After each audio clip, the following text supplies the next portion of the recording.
Je me tourne vers Hélène Frade, qui nous a rejoint pour la revue de presse internationale. Au menu, aujourd'hui, la publication par le Consortium international des journalistes d'investigation, publication de nouveaux documents confidentiels. Cette fois, ce sont les Bahamas Leaks. D'après Le Soir, ces documents révèlent l'identité d'administrateurs jusque-là anonymes de milliers de sociétés enregistrées aux Bahamas, connues pour être un paradis fiscal.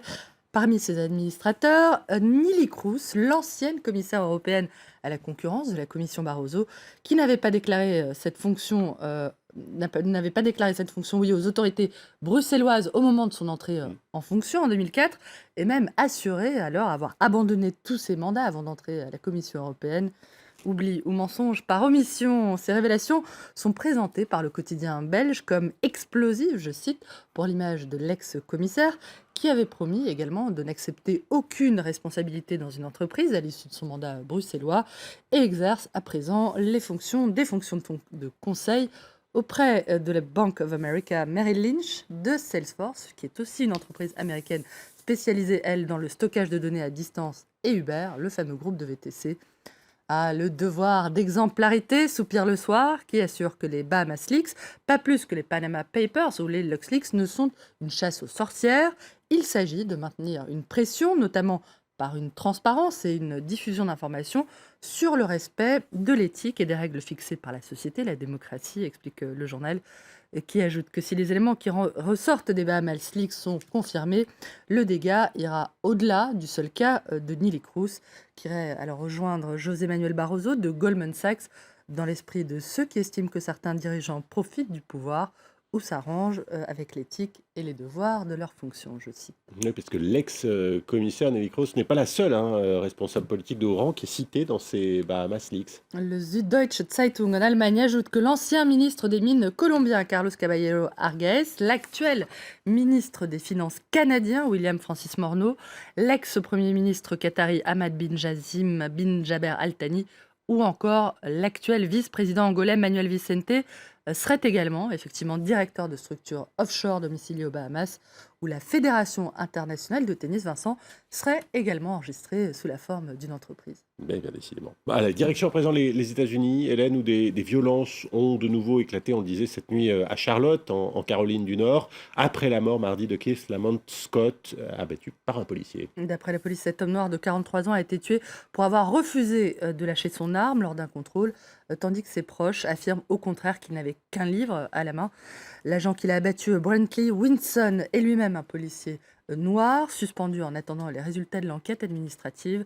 Mais pour les manifestants qui se sont opposés cette nuit aux forces de l'ordre, la messe est dite. Cette affaire constitue une nouvelle bavure commise aux dépens d'un membre de la communauté afro-américaine. D'après The Charlotte Observer, la police a promis de produire rapidement la vidéo de cette arrestation, dont le quotidien local dit espérer qu'elle mettra un terme à cette incertitude qui nourrit la suspicion, je cite. Les États-Unis qui continuent, on a parlé aussi il y a quelques minutes, à affronter la Russie sur le dossier syrien après la rupture de la trêve dans le pays. L'affrontement des deux nations devant l'ONU fait la une, Vincent, ce matin, du Wall Street Journal, qui montre le ministre russe des Affaires étrangères et son homologue américain lors de leur intervention hier devant le Conseil de sécurité. D'après l'Orient le Jour, qui s'alarme de l'impasse diplomatique totale et rappelle qu'elle n'a pas subi hier sa pire journée depuis la fin de la trêve, John Kerry aurait demandé à la Russie de faire en sorte que l'aviation syrienne soit clouée au sol pour ne plus bombarder l'opposition et les civils, tandis que Sergueï Lavrov aurait nié une nouvelle fois toute responsabilité de son pays dans les attaques contre les humanitaires en Syrie, affirmant qu'il ne pouvait plus y avoir de pause unilatérale, je le cite, dans les combats de la part de l'armée syrienne, pause unilatérale selon lui qui aurait permis aux groupes rebelles de se regrouper et de renforcer leur position. Et on termine, Hélène, cette revue de presse par un témoignage recueilli par Libération. Un franco-gabonais réfugié à Paris a raconté, Vincent, au journal, l'offensive des forces loyales à Omar Ali Bongo contre le QG de son opposant Jean Ping le soir de l'annonce des résultats le 31 août dernier. Le bâtiment assure cet homme d'une quarantaine d'années qui a souhaité garder l'anonymat, a été bombardé par hélicoptère.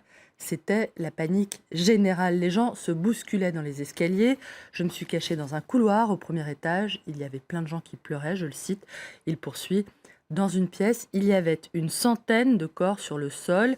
des morts, des blessés qui agonisaient, puis tout à coup ce cri « Ils entrent dans l'immeuble ». Tout le monde s'est jeté à terre, on tentait de se cacher sous les cadavres, les bombes faisaient vibrer les murs. Il dit aussi, Vincent, avoir entendu des suppliques des gens qui imploraient « Pardon, pardon ». Puis à chaque fois, raconte-t-il, j'entendais des rafales et les voix se taisaient.